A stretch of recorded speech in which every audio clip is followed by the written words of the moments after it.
नवरात्रि का रहस्य एपिसोड 1। साल में 2 बार पूरे भारत में एक ही शक्ति की आराधना होती है। ढोल, नगाड़े, दीपों की रोशनी और भक्ति का सागर। लेकिन सवाल ये है, नवरात्रि क्यों मनाई जाती है और नवदुर्गा का रहस्य क्या है? नवरात्रि का अर्थ है 9 रातें। ये केवल त्योहार नहीं बल्कि शक्ति की साधना का समय है।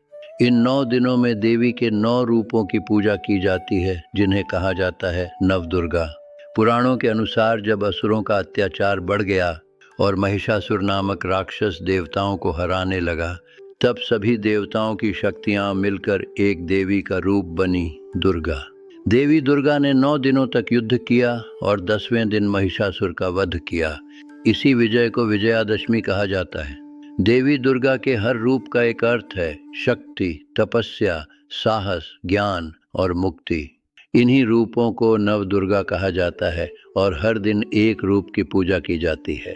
भारत के हर कोने में नवरात्रि अलग रूप में मनाई जाती है।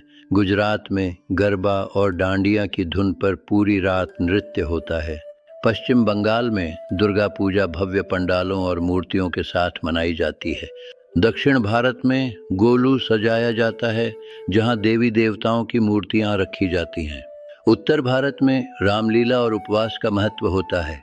नवरात्रि को भारत में कई नामों से जाना जाता है, जैसे पश्चिम बंगाल की दुर्गा पूजा और गुजरात का गरबा उत्सव।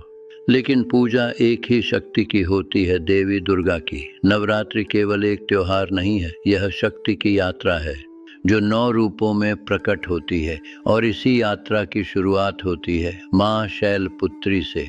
ऐसी ही अद्भुत और अनसुनी कथाओं के लिए अभी टेल्स ऑफ भारत को सब्सक्राइब करें।